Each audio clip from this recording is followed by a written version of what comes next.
Hey, what's up, everybody? I'm here to give you guys another WWE All Talk video, and what this will consist of is my review from Monday Night Raw from last week, SmackDown, and main event. So I'm just gonna get right into this video. I'm doing all this just in one video instead of editing it into different videos and putting them together. It's because I've already seen all the shows, and I actually was gonna do it that way last week, but I forgot to make the intro, and then I forgot to make the Raw review. So then I just decided I'd just wait until after I watch SmackDown and then main event, and then just do it all in one video. But I've just been so goddamn busy that I haven't had the time. And I'll just give you like a little bit of a spoiler, but you guys should already know this. Raw was just such a crappy show last week. I really didn't have the motivation to really talk about it, so there's that. So I'm just gonna pretty much um, just kind of run through Raw and then SmackDown and then main event. So let's start with Raw. I already said the date, so I'm not going to say it again. We had Corey Graves, Michael Cole, and Renee Young on commentary for this show. And Baron Corbin, Bobby Lashley, Leo Rush, and Drew McIntyre were out there cutting a promo. And pretty much they were just out there to kind of fill time because the opening segment really didn't accomplish a whole much. They were just out there talking just for the sake of talking. But they did bring up how they took out Braun Strowman last week. They play a video on the Titantron of Braun Strowman in the hospital, which I heard was actually filmed last week, but it was really weird because you would have thought that Braun Strowman was naked by the way they were filming this video because he was like underneath the blankets and stuff, and pretty much says that he's having surgery, but when he comes back, he's gonna make sure that Baron Corbin, Bobby Lashley, and Drew McIntyre get these hands, and then Baron Corbin though says that the match at TLC is still on, which is very weird because now I'm hearing reports that Braun Strowman possibly can't do the match at TLC, so they're going to make it a six-man TLC match instead, which is weird. Or they're just going to have Baron Corbin like face a surprise opponent. But I'm just going to assume without reading the stuff that Braun Strowman is going to be there, because if he couldn't be there, I think they would have taken him out of the match. So I'm assuming Braun Strowman is going to be at TLC, but I don't really care. And Baron Corbin declares himself the general manager elect, which they said like 3,000 times throughout the rest of the show. And they also declared Bobby Lashley Almighty. They said the Almighty Bobby Lashley probably more than 3,000 times on this show. And the lights go out. Elias is on the stage, and he makes fun of Bobby Lashley because they have a match, and Bobby Lashley and Elias have a match. It was fine. Really didn't have any issues with it. Elias hits an elbow drop on Bobby Lashley, and Baron Corbin pulls him out of the... Well, no, Leo Rush pulls the referee out of the ring, and the referee calls for the DQ, but Baron Corbin gets on the mic and makes it a no DQ match because Elias interrupted him before he said it was a no DQ match. So everybody just pretty much beats down Elias. I did like the reverse Alabama slam that Drew McIntyre hit on Elias. I thought that looked really cool. He hit it like right on the steps too. But then pretty much they just beat the crap out of Elias, and Lashley rolls him into the win and covers him and gets the win. So there's that. I really wasn't that entertained by this. It just kind of felt like you knew what was going to happen, so whatever. And it felt like it kind of dragged a lot. And then you had Baron Corbin backstage, and he fires the guy that does the lighting because he turned the lights out while he was talking. And then Alexa Bliss and Baron Corbin come up, and they kiss up to each other. And Baron Corbin, because he has so much on his plate, makes Alexa Bliss like the head of the women's division. I don't remember exactly what he called it, but she pretty much runs the women's division now. Which the commentators kept saying throughout the night that it's an active competitor that's in a high position, which doesn't make any sense considering the fact that Baron Corbin's doing the same thing, and they've announced for weeks that Alexa Bliss is hurt, so right now she's really not that active. And it's really weird how they're doing this because Alexa Bliss is possibly going to get back into the ring, so are they just going to have Alexa Bliss? So I don't know what's going on. So then Dean Ambrose is backstage, and he's getting shots because he's going to whatever, I think Raw's going to be in Mississippi tonight, I'm not really sure. And I thought it was actually entertaining. I did like the new heel Dean Ambrose, and I thought this was actually entertaining, especially when he had to pull his pants down to get the shot. I thought it was funny. This was probably the highlight of the whole show, actually, was this Dean Ambrose thing for me. And then you had the Lucha House Party versus the Revival. The Revival come out and pretty much talk about how the Lucha House Party is a joke to tag team wrestling. They didn't think it was fair last week how the match was Lucha House rules, which is true. So again, the heel feels like the machine's against them, and they actually are. So then they make this match a Lucha House rules, and then the whole match is the Lucha House Party cheating, and Lindsay Dorado beats, I think, Dawson with a shooting star press, and it was just all very bad. And then Bayley and Sasha Banks do Cyber Monday advertisement, which was really weird because not like after Raw, people are going to be able to buy stuff. And then they do a vignette for Lars Sullivan, because apparently they're doing a whole thing where Raw and SmackDown are bidding for Lars Sullivan, which I do like that. It makes him feel like a big deal, but if I had any faith that the WWE was going to use Lars Sullivan properly, if he goes, he has a better chance if he goes to SmackDown, but if he goes for Raw, forget it. And then we had the Nia Jax Championship history. She gloats about taking out Becky Lynch, and how Ronda Rousey's career just has gone, jumped the shark ever since the match at Money in the Bank, which isn't true. Ronda Rousey comes out, forgets her lines in the middle of it, said she's gonna break Nia Jax's arm, and she wants to do the Raw Women's title match right now. Tamina and Nia Jax are like about to attack her. I forgot to mention too that terrible Ronda Rousey impression that Nia Jax did in this match. That has to be mentioned. And then Natalya comes out to try to make the save, but then she gets attacked by the Riot Squad, and then Ronda Rousey takes out the Riot Squad, and then the segment just abruptly ends. This segment was bad, and it just didn't make any sense. Drake Maverick's backstage, and he's talking about how the AOP is going to destroy Bobby Roode and Chad Gable in the Raw Tag Team title match. So then we had that match. It was a Raw Tag Team Championship match. Raw Tag Team Champions AOP with Drake Maverick versus Bobby Roode and Chad Gable. Drake Maverick takes Bobby Roode's robe and he goes backstage, puts it in the toilet and pisses on it, and this distracts Bobby Roode, and AOP beats him with a powerbomb neckbreaker combination, and that was the whole match.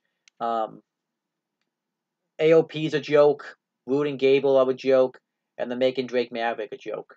Like, it's hard, like if you watch 205 Live, it's hard to take him seriously now. Sasha Banks and Bayley are backstage, and Alexa Bliss comes up and announces they're going to have an open forum where people can ask him questions, whatever. Finn Balor cuts a promo saying he's going to take out Baron Corbin. Ember Moon beat Alicia Fox in a nothing match. Jinder Mahal and the Sin Brothers were in Alicia Fox's corner since they were doing mixed match challenge hype. And since Braun Strowman can't compete in mixed match challenge, Ember Moon got a new tag team partner, and it was Kurt Hawkins. I thought Kurt Hawkins was awesome out here, though. He celebrated this victory like he won the match, so I thought it was awesome. But yeah, they tried to make it seem like that Baron Corbin picked Kurt Hawkins to be opponent to stick it to Ember Moon, since Ember Moon and Braun Strowman were tag team in mixed match challenge known as Monster Eclipse. It really didn't make any sense, but whatever. Then you had No Way Jose come out and celebrate, and I forgot No Way Jose even existed, and he just loses to Jinder Mahal in a nothing match. Then it showed moments from Booker T and Goldust's career, which I thought was awesome. Then Seth Rollins issued an Intercontinental Championship Open Challenge, and I was even thinking, this is where the show is going to pick up. We're going to get a great Intercontinental title match here. And of course, who came out and accepted it? None other than Dolph Ziggler, which I was very disappointed about because this was like the 3 millionth time we've seen this match. How many times do we have to see Seth Rollins versus Dolph Ziggler? I literally think we see this match at least every 3 weeks or at least every 2 weeks. They still had a good match, but I really didn't find it anything. It's just nothing we haven't seen before, but this was probably the highlight of the show. But really, you could go watch any Raw and watch Ziggler versus Rollins. So Rollins beats Ziggler with the superplex into the Falcon Arrow. I did like the finish because the superplex into the Falcon Arrow is a really cool moveset combination, and I think Rollins should be beating people with that. So I do like that he won the match with that move, and yeah, I thought it puts over the move.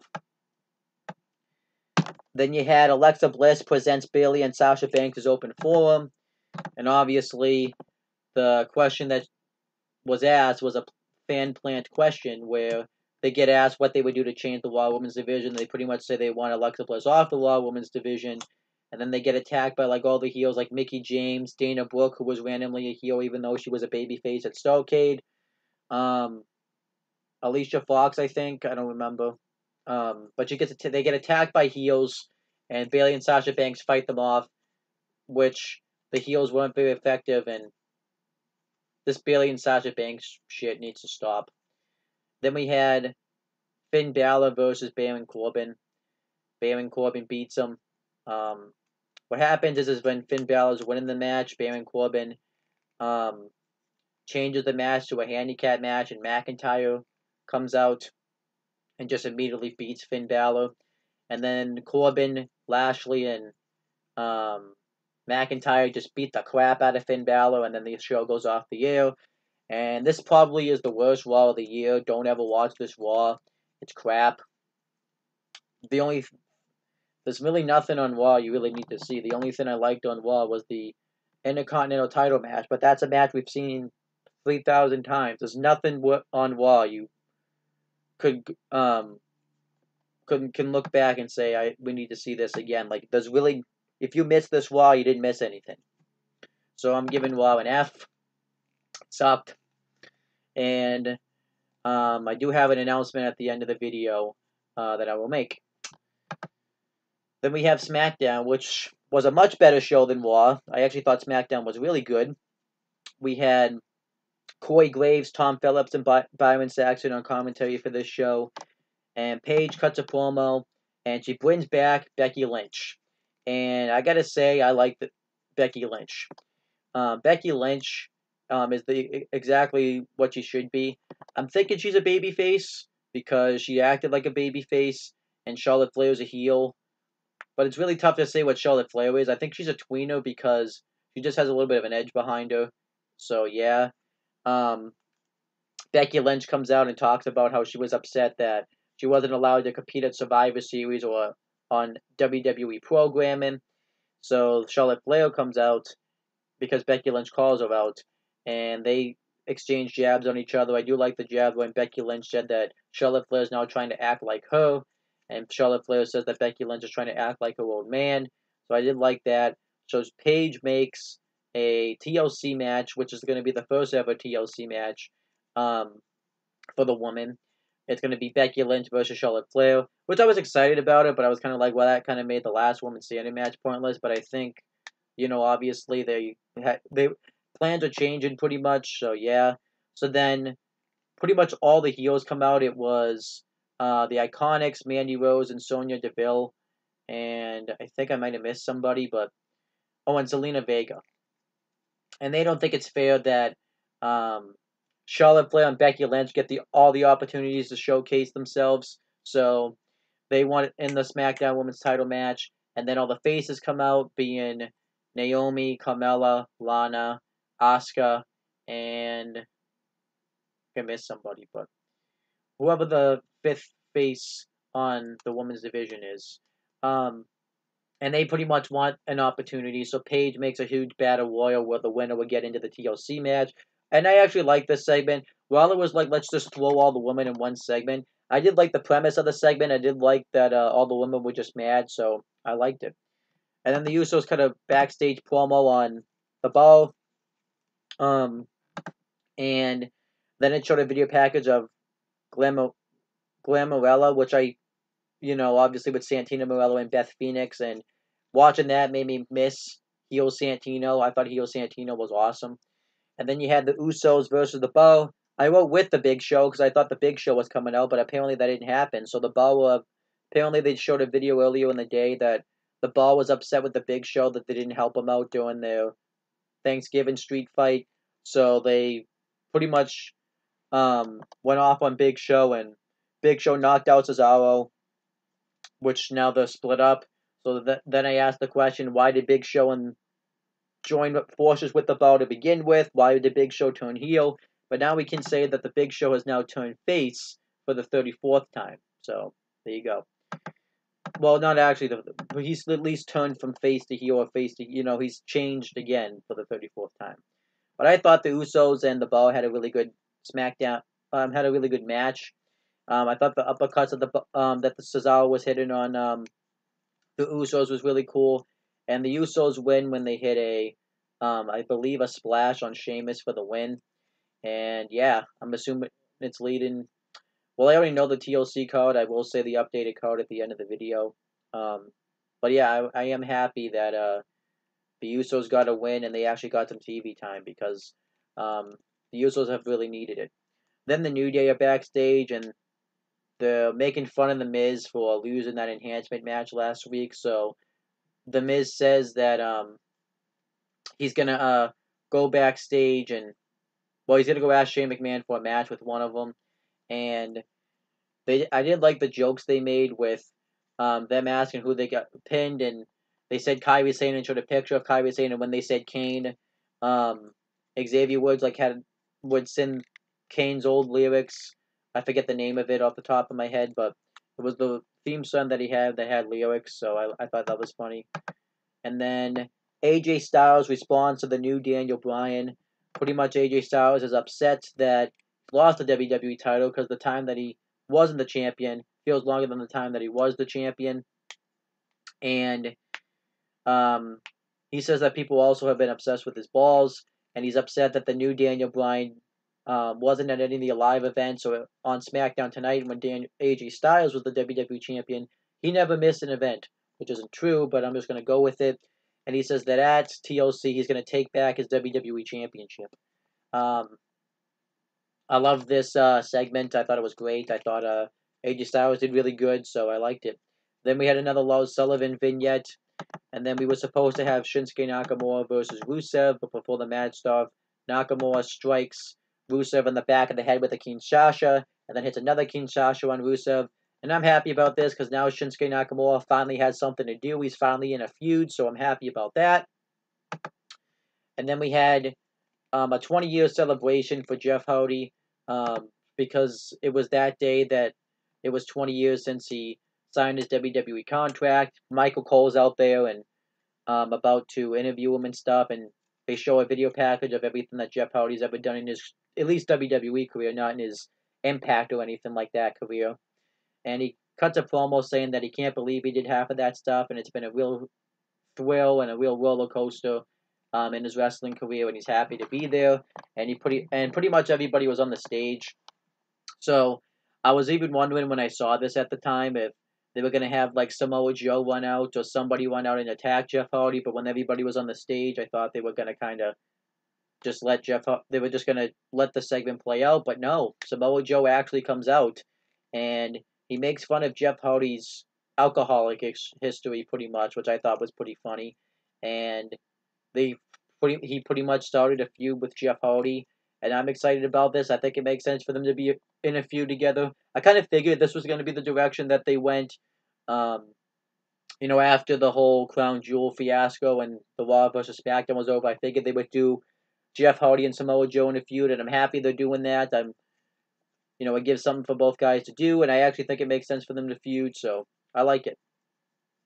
Then you had the Usos and Naomi doing a WWE shop ad.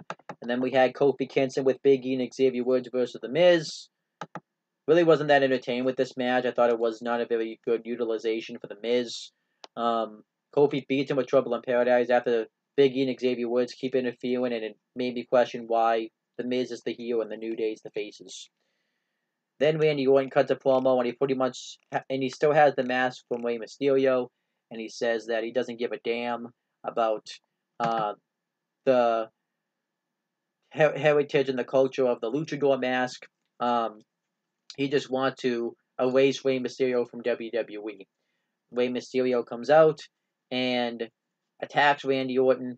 Randy Orton kicks his ass for a while, but then Mysterio hits comes back, he hits a 619 to the hip of Orton, and then he hits another 619. Rey Mysterio goes for the chair, but Orton drops him with the drape and DDT, and then he takes the chair and he puts it against Rey Mysterio's throat and bounces it right off the steel steps, injured Rey Mysterio in the process.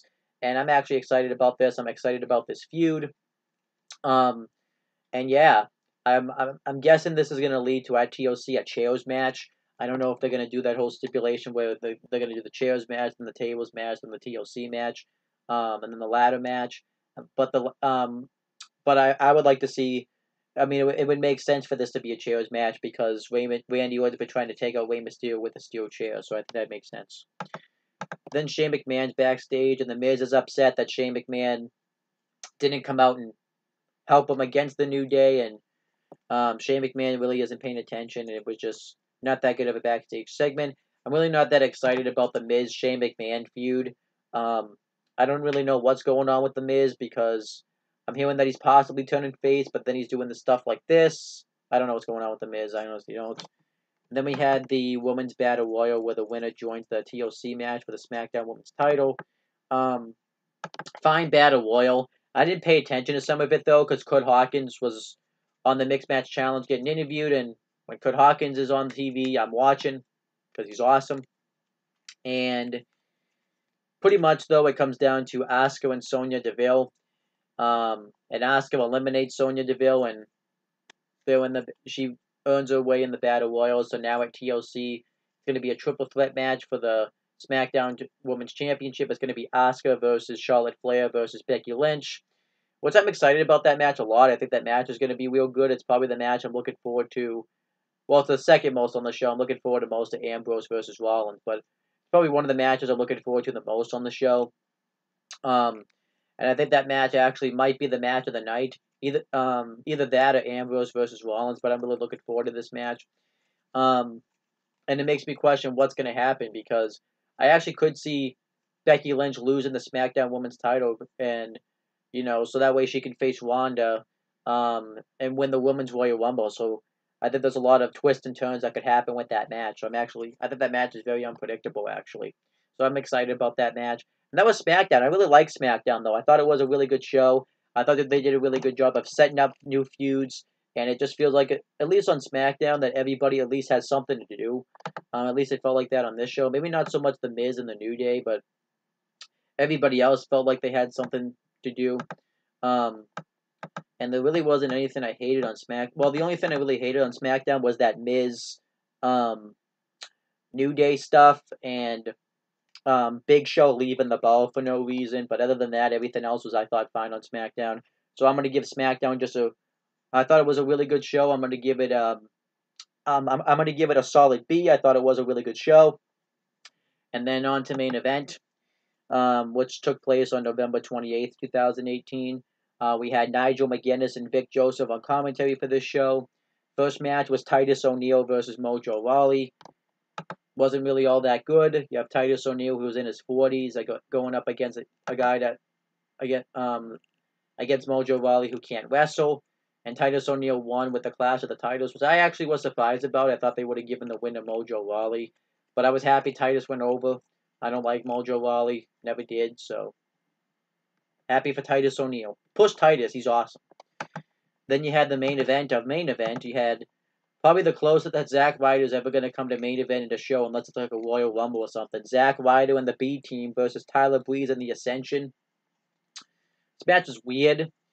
I did like the thing where the Ascension were just using Tyler Breeze as like as a body bag, pretty much, I guess I would say. I thought that was funny. But I don't know what's going on with Tyler Breeze because he was a heel in this match. And I don't know if he's been heel in main event, but Tyler Breeze pretty much is just stuck in limbo anyways because his partner's injured or whatever. But the B Team and Zack Ryder get the win when they hit the back suplex and the neck breaker combination, I think, on Victor for the win. And that was, I really didn't, this 6-man tag was alright, I guess. Nothing special, but, not the worst match I've ever seen. And that was pretty much main event. I thought it was a pretty average show. because there was really no matches I cared about on the show. I didn't care about O'Neal versus Mojo Rawley, or I don't really like the B Team or the Ascension. I like Zack Ryder and Tyler Breeze, but not the B Team and the Ascension. So I'm gonna give this show a C minus, average show, and that's pretty much the end of this WWE All Talk video. Um, and yeah, pretty much WWE failed last week. Well, I guess if I had to give WWE like an overall rating on how they did with their shows last week, they get like um a D, because SmackDown makes it a D, but Raw was just awful to watch. Um, and that leaves me to my announcement. So this is going to be the last, well, all talk for WWE wise, anyways, for a while, because um, I'm not going to really waste my time and watch Monday Night Raw. Well, not anymore, but for a while. Monday Night Raw pretty much is crap every week. I don't even remember the last Raw I thoroughly sat down and enjoyed.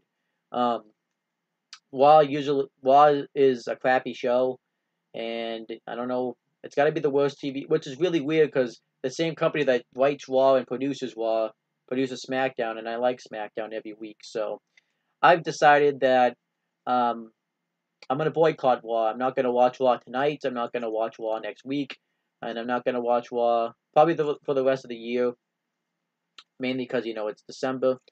But then I started thinking it really wouldn't hurt WWE all that much, considering the fact that this is like the lowest point, um, in Raw's installment, because it's Christmas and stuff, and I'm probably not going to end up watching Raw anyways because I have to study for finals and all that stuff.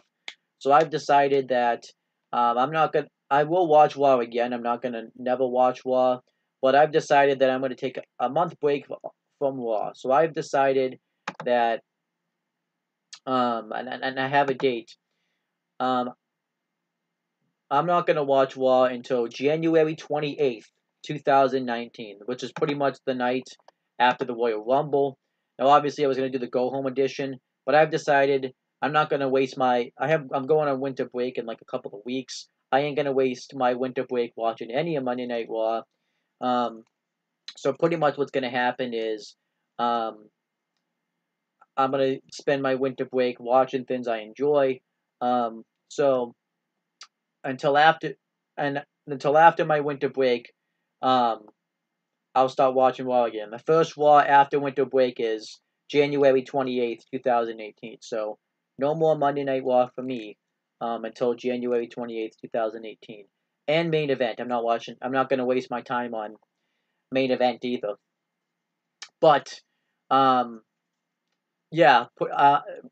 So that's pretty much that. So I probably won't be doing any WWE All Talks. But I am still going to watch SmackDown every week, because I actually enjoy SmackDown every week, so I will watch SmackDown every week, and I will watch Mixed Match Challenge. I should say every week, but there's only like 2 more episodes left, so until that's over, so there really won't be any WWE All Talks. I'll just probably make SmackDown and Mixed Match Challenge their own videos, and that will pretty much be that.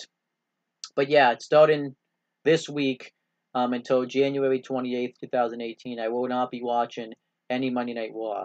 Pretty much, too, I won't be watching anything WWE related. I'm not going to go, while Raw was on, I'm not going to go on the network. I'm not going to watch any WWE videos that they've posted themselves on YouTube. I'm not watching um, anything WWE related from 8 to 11 o'clock p.m.